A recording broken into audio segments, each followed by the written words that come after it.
तो आज आप सभी लोगों का हिंदी विषय का पेपर है, तो आप सभी लोगों को बहुत बहुत शुभकामनाएं। सबसे पहले सभी विद्यार्थियों का पेपर बहुत अच्छा जाए।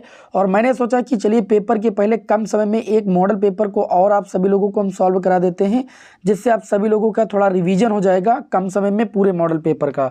तो चलिए भाई फटाफट क्वेश्चनों को देख लेते हैं। पहला क्वेश्चन यहाँ पर लिखा है, रानी केतकी की कहानी के रचयिता या लेखक कौन है। सभी विद्यार्थियों को पता है कि रानी केतकी की कहानी के रचयिता या लेखक है मुंशी इंसा अल्लाह खां। ठीक है, आगे बढ़ते हैं अगले क्वेश्चन की ओर। राहुल सांस्कृत्यायन का वास्तविक नाम है केदारनाथ पांडे। इस क्वेश्चन का राइट आंसर होगा केदारनाथ पांडे। अगले क्वेश्चन को बढ़ते हैं, निम्नलिखित में से कौन छायावाद युग के गद्य लेखक हैं। छायावाद युग के गद्य लेखक हैं रामचंद्र शुक्ल। आचार्य रामचंद्र शुक्ल जो है छायावाद युग के गद्य लेखक हैं। आगे बढ़ते हैं, वर्ण रत्नाकर किस भाषा में है। वर्ण रत्नाकर जो है मैथिली भाषा में है। ये आपके इस क्वेश्चन का राइट आंसर हो जाएगा। याद रखिएगा, तार सप्तक के संपादक मैंने आपको बता रखा है कि तार सप्तक के संपादक कौन है, अज्ञे जी हैं। आगे बढ़ते हैं, नई कविता के कवि।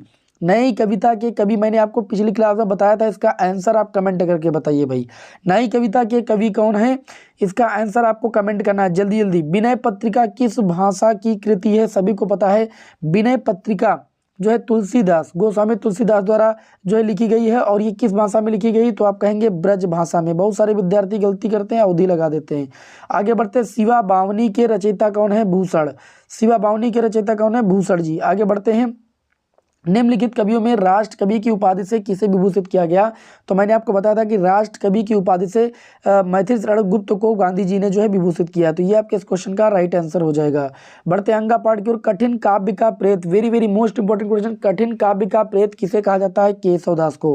किसे कहा जाता है भाई, केशव को कहा जाता है। ये आपके इस क्वेश्चन का आंसर हो जाएगा। तो इस तरीके से 10 क्वेश्चन बहुविकल्पी आपके सॉल्व होते हैं। बढ़ते हैं यहाँ पर, अगला जो क्वेश्चन होगा इसमें आपको गद्यांश दिया जाएगा और इस पर आधारित 5 प्रश्नों के आपको जवाब देने होंगे। तो चलिए यहाँ पर एक बार गद्यांश को हम पढ़ देते हैं। पुष्पित अशोक को देखकर मेरा मन उदास हो जाता है, इसलिए नहीं कि सुंदर वस्तुओं को हाथ भाग्य समझने में मुझे कोई विशेष रस मिलता है। कुछ लोगों को मिलता है, वे बहुत दूरदर्शी होते हैं। जो भी सामने पड़ गया उसके जीवन के अंतिम मुहूर्त तक का हिसाब वे लगा लेते हैं। मेरी दृष्टि इतनी दूर तक नहीं जाती, फिर भी मेरा मन इस फूल को देखकर उदास हो जाता है। असली कारण तो मेरे अंतर्यामी ही जानते होंगे, कुछ थोड़ा सा मैं भी अनुमान कर सकता हूँ। अब यहाँ पर देखिए, पहला प्रश्न आप सभी से क्या पूछा गया है कि उपर्युक्त गद्यांश को पढ़कर निम्नलिखित प्रश्नों के उत्तर दीजिए। पहले प्रश्न में पूछा गया है, प्रस्तुत गद्यांश के लेखक व पाठ का नाम स्पष्ट कीजिए। तो यहाँ पर गद्यांश को देखकर हर एक विद्यार्थी पता लगा लेगा कि ये किस चैप्टर से लिया गया है। देखिए यहाँ पर पुष्पित अशोक लिखा है, मतलब ये अशोक के फूल चैप्टर से लिया गया है गद्यांश। और इसके लेखक कौन है, हजारी प्रसाद द्विवेदी। तो पहले प्रश्न का आंसर हो जाएगा कि प्रस्तुत गद्यांश के लेखक हजारी प्रसाद द्विवेदी तथा पाठ का नाम अशोक के फूल है। फिर रेखांकित अंश की व्याख्या तो आप सभी लोग अपने हिसाब से ही करेंगे, ठीक है। तो यहाँ पर आप सभी लोग रेखांकित अंश की व्याख्या भाई कर लीजिएगा पढ़ करके। अब यहाँ पर इतनी टाइम व्याख्या करने का समय नहीं है। आगे बात करते हैं, यहाँ पर लिखा प्रस्तुत गद्यांश में लेखक ने स्वयं के विषय में क्या कहा है। तो इस गद्यांश में चलिए यहाँ पर पढ़ेंगे तो स्वयं के विषय में क्या कहा है। स्वयं के विषय में लेखक ने कहा है, स्वयं को अन्य लोगों से कम दूरदर्शी बताकर अपनी उदारता एवं सहनता का परिचय दिया है। ठीक है, इन्होंने देखो क्या लिखा है कि वे बहुत दूरदर्शी होते हैं, जो भी सामने पड़ गया उसके जीवन के अंतिम मुहूर्त तक का हिसाब लगा लेते हैं। मेरी दृष्टि इतनी दूर तक नहीं जाती, फिर भी मेरा मन इस फूल को देखकर उदास हो जाता है। असली कारण मेरे अंतर्यामी ही जानते होंगे, कुछ मैं थोड़ा सा अनुमान लगा सकता हूँ। तो ये क्या कह रहे हैं, लेखक ये कह रहा है कि स्वयं को अन्य लोगों से कम दूरदर्शी बता रहा है, क्योंकि अन्य लोगों को ये बता रहा है कि वे लोग हिसाब लगा लेते हैं, बहुत दूरदर्शी होते हैं। अन्य लोगों को बहुत दूरदर्शी बता रहा है, तो इसका मतलब अपनी उदारता का परिचय दे रहा है दूसरे लोगों को दूरदर्शी बता करके। ठीक है, तो अपने विषय में ये जानकारी दे रहा है, इस तरीके से आप बता सकते हैं। आगे क्या लिखा है, वे बहुत दूरदर्शी होते हैं, इस पंक्ति का आशय क्या है। अब देखिए इसी से फिर संबंधित प्रश्न आ गया। तो वे बहुत दूर तक क्या लिखा है, वे बहुत दूरदर्शी होते हैं। बहुत दूरदर्शी का मतलब समझते हो, बहुत दूर की सोचने वाला। ठीक, दूरदर्शी का मतलब होता है भविष्य की घटनाओं को समझने वाला या दूर की सोचने वाला। तो इस पंक्ति का आशय यहाँ पर पूछा गया था। तो पंक्ति का आशय यह है कि कुछ लोग जो होते हैं बहुत दूर तक देखने की गहन दृष्टि रखते हैं, वे बहुत आगे तक विचार कर जाते हैं। ठीक है, और सामने वाले व्यक्ति के जीवन के अंतिम मुहूर्त का पता भी लगा लेते हैं, इतना सोच लेते हैं। तो ये इस पंक्ति का आशय है। आगे यहाँ पर हतभाग्य और दूरदर्शी शब्दों के शब्दार्थ लिखिए। हतभाग्य का मतलब होता है भाग्यहीन या अभागा, इसे कहते हैं, ठीक है। और अगर हम बात करें यहाँ पर दूरदर्शी, तो मैंने बता दिया कि दूर की सोचने वाला या भविष्य की घटनाओं को समझने वाला। तो ये इन शब्दों के यहाँ पर हो जाएंगे अर्थ। यहाँ पर अगला जो दिया गया है, ठीक है, ये आप सभी लोगों को अपने मन से करना है। पहचान तुरंत कीजिए किस चैप्टर का है। मैं उम्मीद है आप सभी लोगों ने पकड़ लिया होगा, ठीक है। बाकी आप सभी लोग उत्तर देना जानते हैं। चलिए पद्यांश को देख लेते हैं भाई। बीती बिभावरी जागरी, अंबर पनघट में डुबो रही, तारा घट ऊषा नागरी, खग कुल कुल कुल सा बोल रहा। देखिए यहाँ पर जो प्रस्तुत पंक्तियाँ हैं वो जयशंकर प्रसाद द्वारा रचित गीत शीर्षक कविता से ली गई हैं। अब यहाँ पर जो एक सखी है वो दूसरी सखी को जगाते हुए देखिए क्या कैसे प्रकृति का वर्णन कर रही है। इसमें कहा जा रहा है बीती बिभावरी जागरी। एक सखी दूसरी सखी से कहती है कि हे सखी, बीती बिभावरी, रात बीत गई है, जागिरी, अब तुम जागो या अब तुम उठ जाओ, अंबर पनघट में डुबो रही, तारा घट ऊषा नागरी, खग कुल कुल कुल सा बोल रहा। अंबर पनघट में डुबो रही, इसका मतलब गगन रूपी पनघट जो है वो ऊषा रूपी नायिका तारा रूपी घड़े को डुबो रही है। क्या लिखा है, देखिए अंबर पनघट, इसका मतलब है गगन रूपी पनघट। फिर क्या लिखा है, ऊषा नागरी, मतलब ऊषा रूपी नायिका। फिर तारा घट, तारा रूपी घड़े को डुबो रही है, ये इसका अर्थ हुआ। आगे क्या लिखा है, खग कुल कुल कुल सा बोल रहा, ठीक है। यहाँ पर बताया जा रहा है खग कुल कुल सा बोल रहा, इसका मतलब क्या है कि प्रातः काल के आगमन पर, जो खग का मतलब क्या होता है, पक्षी, प्रातः काल के आगमन पर पक्षियों के जो समूह हैं वो क्या कर रहे हैं, कलरव कर रहे हैं या बोल रहे हैं, आवाज कर रहे हैं। किसलय का अंचल डोल रहा, लो या लतिका भी भराई। किसलय का अंचल डोल रहा, इसका मतलब है हवा चलने पर पल्लवों के आंचल भी हिल रहे हैं या हिलने लगे हैं। लो या लतिका भी भराई, अर्थात जो कलियां हैं वो पुष्पों में भी परिवर्तित हो गई हैं।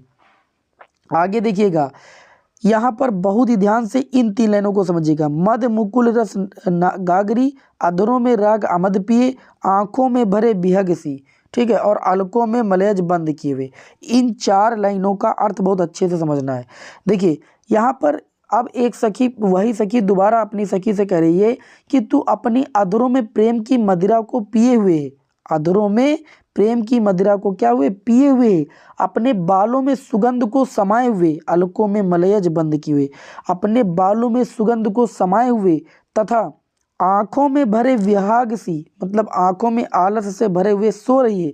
कहने का तात्पर्य यह है कि प्रातः काल होने पर सर्वत्र जागरण हो गया है, ठीक है, सर्वत्र उजाला हो गया है और तू अभी तक सोई हुई है। ये इन पंक्तियों का क्या है भाई, अर्थ है और व्याख्या समझ में आ गई होगी।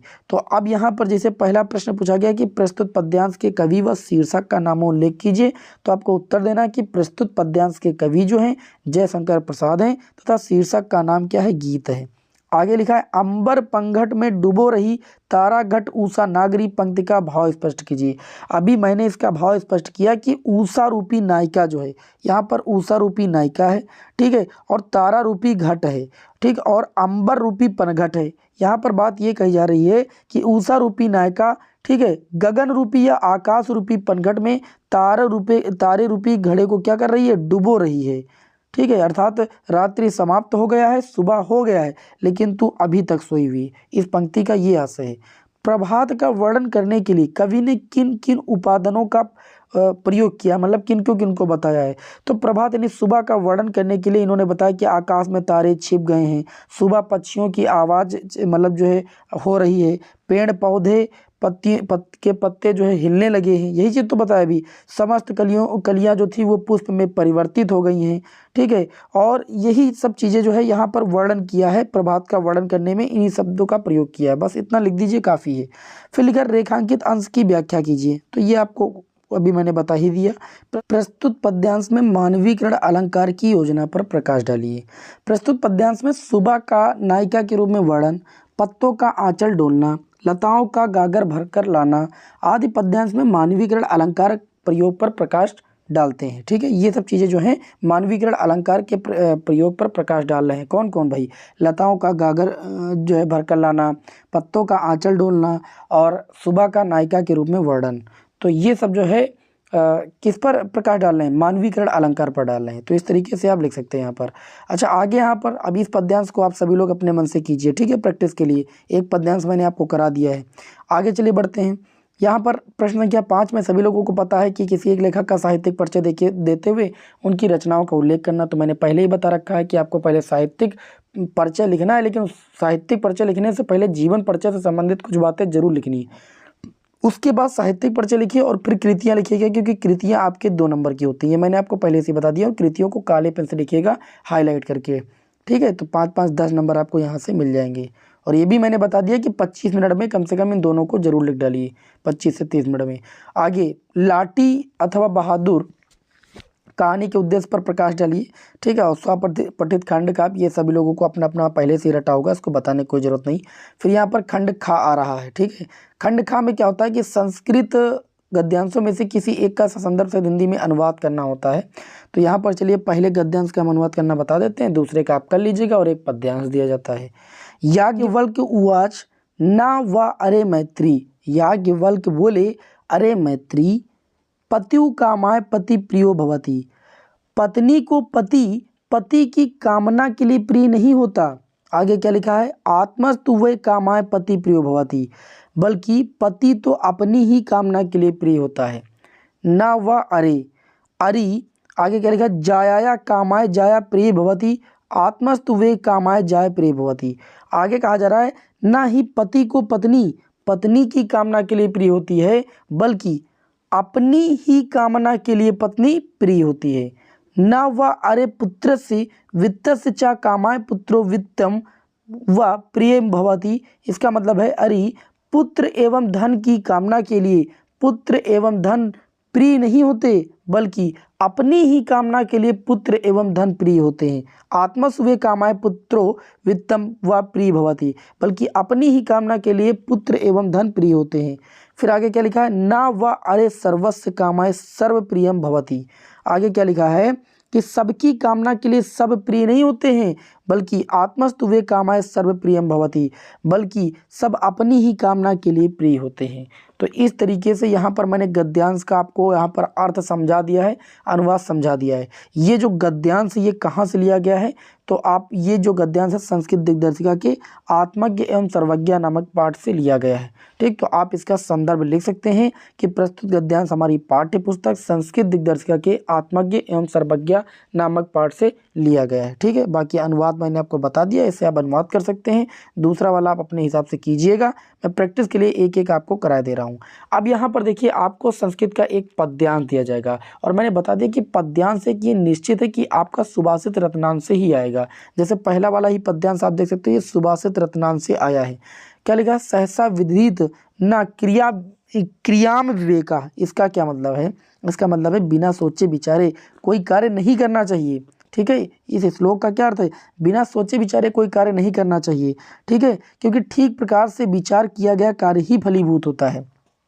अति शीघ्रता से बिना विचारे किए गए कार्य का जो परिणाम होता है वो अहितकर होता है। ये इस श्लोक का क्या है भैया, अनुवाद है, ठीक है। एक बार और सुन लीजिए, क्या लिखा, सहसा विदित ना क्रियाम विवेका। इसका मतलब है बिना सोचे विचारे कोई कार्य नहीं करना चाहिए, क्योंकि ठीक प्रकार से विचार से किया गया कार्य ही फलीभूत होता है, और शीघ्रता से बिना विचारे किए गए कार्य का जो परिणाम होता है वो अहितकर होता है। ये इस श्लोक का क्या हो गया, अनुवाद हो गया। ये श्लोक कहाँ से लिया गया है, तो सुभाषित रत्नांश से लिया गया है। तो आप इसका जो है संदर्भ ले सकते हैं। संदर्भ की प्रस्तुत श्लोक हमारी पाठ्य पुस्तक संस्कृत दिग्दर्शिका के सुभाषित रत्नांश पाठ से लिया गया है, ठीक। बहुत इंपॉर्टेंट श्लोक था, इसलिए मैंने यहाँ पर आपको करा दिया। पढ़ते हैं अगले क्वेश्चन नंबर 9 की ओर। इसमें कहा जा रहा है कि अंधे की लकड़ी होना, मुहावरे का क्या अर्थ होगा, एकमात्र सहारा, ठीक। अंधे की लकड़ी होने का मतलब एकमात्र सहारा। गड़े मुर्दे उखाड़ना, इसका मतलब होता है पुरानी बातों को दोहराना। गड़े मुर्दे उखाड़ने का मतलब क्या होता है, पुरानी बातों को दोहराना। आधा तीतर आधा बटेर का क्या मतलब होता है, बेतुका मेल, ठीक है, मतलब कोई मेल ना खाना। घर की मुर्गी दाल बराबर, मतलब अपने आदमी को कम महत्व देना। घर की मुर्गी दाल बराबर का मतलब अपने आदमी को कम महत्व देना। बाकी वाक्य प्रयोग अपने हिसाब से कर लेना, मैंने चारों का जो है अर्थ बता दिया है। 2 नंबर का था। बाकी अपठित गद्यांश जो आएगा उसे आपको पढ़कर उत्तर देना ही है। क्वेश्चन नंबर 11 सॉल्व करा देते हैं आपको। निम्नलिखित शब्द युग्मों का सही अर्थ चयन करके लिखिए। कपट कपाट, कपट का मतलब क्या होता है, धोखा। कपाट का मतलब क्या होता है? दरवाजा। तो धोखा और दरवाजा ये आपके इस क्वेश्चन का राइट आंसर हो जाएगा। जलज और जलद, जलज माने होता है कमल और जलद का मतलब होता है बादल। तो जलज और जलद का जो सही आंसर हो जाएगा कमल और बादल, ये आपके इस क्वेश्चन का राइट आंसर हो जाएगा। निम्नलिखित शब्दों में से किसी एक शब्द के दो अर्थ लिखिए। अनंत, अनंत का अर्थ क्या होता है? आकाश होता है, समुद्र होता है। पतंग, पतंग का क्या क्या अर्थ होता है? सूर्य होता है, पृथ्वी होता है। खग, खग का मतलब होता है पक्षी या तार भी होता है। दल, दल का क्या मतलब होता है? समूह या पत्ता। ठीक है, समूह भी अर्थ होता है और पत्ता भी होता है। निम्नलिखित वाक्यांशों के लिए एक शब्द का चयन करके लिखिए। वह स्त्री जिसकी कोई संतान ना हो, सभी लोग जानते हैं बांझ। जिसका जन्म ना हुआ हो उसे क्या कहते हैं? आजन्मा। आगे निम्नलिखित में से दो वाक्यों को शुद्ध करके लिखिए। जैसे केवल 100 रुपये मात्र की बात थी। अब केवल और मात्र दो जगह नहीं आता भाई, या तो मात्र लिखिए तो केवल, तो इसे लिख सकते हो केवल 100 रुपये की बात थी। मात्र को हटा दीजिए बस, केवल 100 रुपये की बात थी।